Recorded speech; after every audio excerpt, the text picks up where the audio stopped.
ليه اسكندرية؟ اشمعنى اسكندرية؟ وبالرغم من اني من اسكندرية واللي كان المفروض اول فيديو اعمله كان بيتكلم عن اسكندرية، تعالوا اقول لكم ليه اسكندرية.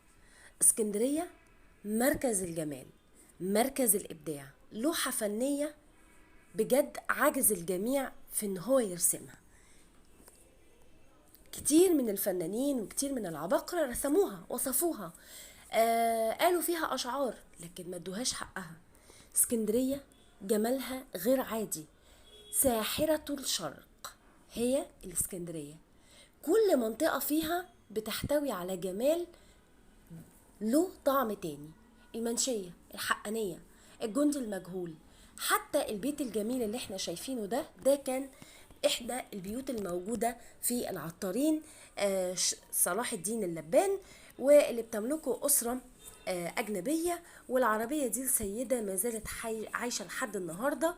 بصوا التراث وبصوا الفن وبصوا المعمار، شايفين الدقة، شايفين الجمال. لو فعلا لوحة فنية مرسومة بالألوان الطبيعية والزيت مش هتبقى بالماتيريال دي. البيت ده لحد النهاردة موجود بنفس النقاء والنظافة دي، والست لسه موجودة. ما ننكرش ان اسكندرية اكتشفها الاسكندر المقدوني وبناها الاغريق اللي هم اليونان، واصبحت اسكندريه على نفس شكل الطراز اليوناني. حتى كل اغلب المباني اللي بناها اليونان بنوها على نفس الطراز اليوناني. فعشان كده بنحس ان اسكندريه مديه على اليونان جدا جدا جدا. وده شيء مش وحش، ده شيء جميل قوي.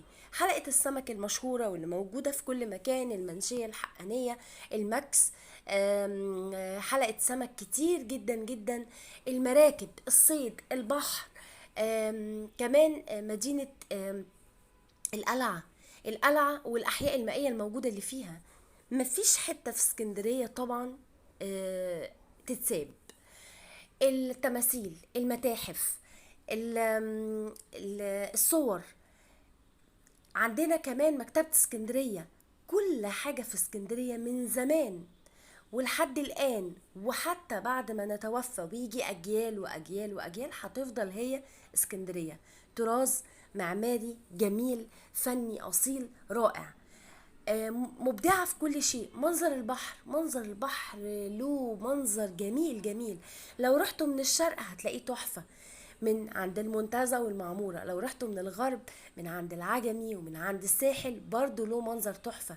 لو رحت محطة الرمل والمنشية، تريانون وأتينوس والناس القديمة، المحلات القديمة اللي هناك، هتحس برضو بأن هي اسكندرية. اسكندرية فعلا المارية. انا مبسوطه جدا ان انا من اسكندريه. حتى كرموز، اسم اللبان، عايزه اقول لكم حتى لو في اماكن بتبقى رديئه او دون المستوى، برضو يا جماعه ليها طعم حلو قوي. قهوه خفاجه، الاباري، الورديان. آه بصوا هنا، ده الجندي المجهول. بصوا الالوان وبصوا الليل، بصوا الجمال وبصوا التداخل. شايفين الجمال؟ كل حتة بجد بتتكلم عن نفسها. هنا ده بقى من القلعة من فوق خالص منظر التاخد. شايفين كمية المراكب؟ وهم القلعة اللي كان صلاح الدين متخذها حصن ضد الأعداء. شايفين القيمة الأثرية والفنية والقيمة التاريخية للمكان؟ مسجد أبو الدرداء اللي بيعد علامة كبيرة جدا جدا، اللي هو أبو الدرداء، ومسجد أبو العباس. مساجد كتير جدا بتعد علامة في اسكندرية. الترام الزرقاء والترام الصفراء دي برضو علامة من علامات اسكندرية ما تتنسيش. بنركبها وبنتفسح فيها وبنشوف فيها ناس كتير. ميامي، سيدي بشر، العسوي. الناس بصوا، أنا لو هحكي وأقول فيكتوريا من المشرق للمغرب، يا اسكندرية بجد انتي اللي كسبتي. مكتبة اسكندرية الجميلة الروعة اللي فيها، مكتبة اسكندرية القديمة اللي غرقت واكتشفوها ودخلتها من جوه وشفت الجمال اللي المكتبة عليه من جوه. كمية آثار يا جماعة لا طائل لها، في منتهى الجمال وفي منتهى ثراء وغنى غير عادي. وده سيد درويش المتحف بتاعه. بصوا الجمال واللي قام بيه مجموعة الرسامين اللي عملوه، اللي هم اللي كانوا في خليجي الرسامين. بصوا المتاحف. احنا كمان عندنا كمان المتحف اليوناني، وعندنا المتحف الروماني، وعندنا كمان كمية سينمات غير عادية.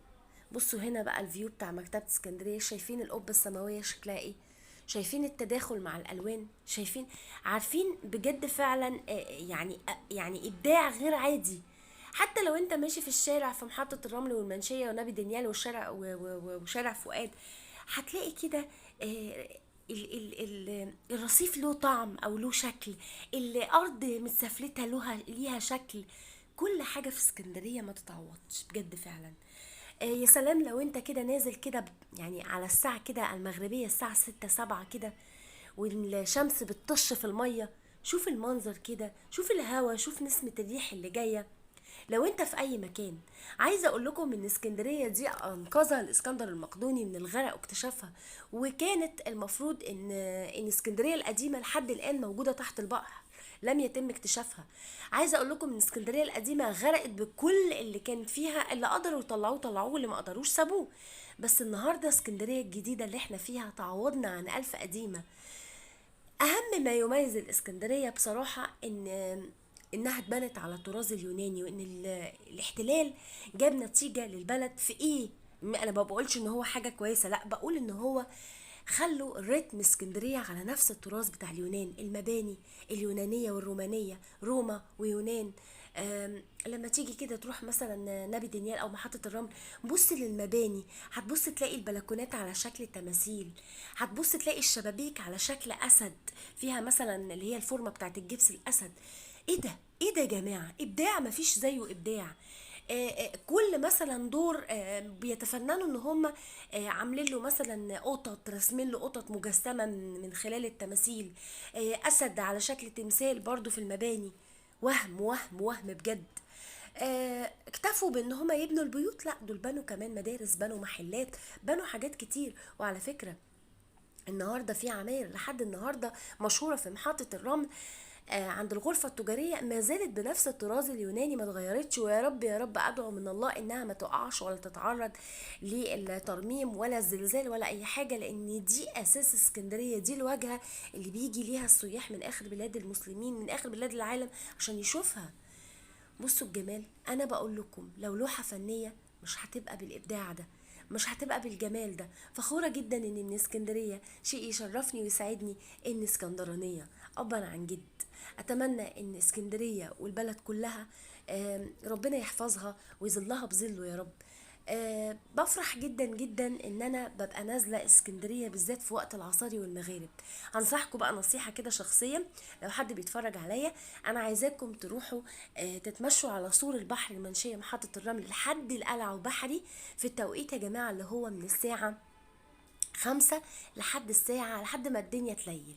عايزاكوا تشوفوا منظر البحر، عايزاكوا تروحوا الماكس. روحوا الماكس يا جماعة، الماكس دي قنبلة وهم. خدوا صنارة صيد واصطادوا. وضع تاني خالص، الناس المكتئبة نفسيا، ده اهو اللي انا بقول لكم عليه في ايام جلالة الملك. دوت كان محل من المحلات، شايفين الزي اللي قاعدين بيه، زي، بصوا كانوا بيلتزموا بالزي، اللبس كمان، كل حاجة كان فيها التزام. خرجوا نفسكم شوية، استمتعوا بالنعمة اللي ربنا اداها لكم. روحوا الماكس، روحوا القلعة. في أماكن كتير في اسكندرية لازم تتزار. أتمنى إن الفيديو يكون لاقى إعجابكم. اسكندرية من زمان ولحد الآن هتفضل هي اسكندرية في جمالها ورشاقتها ورونقها. ما تنسوش تدعمونا بلايك وسبسكرايب، وأشوفكم على خير في فيديو جديد.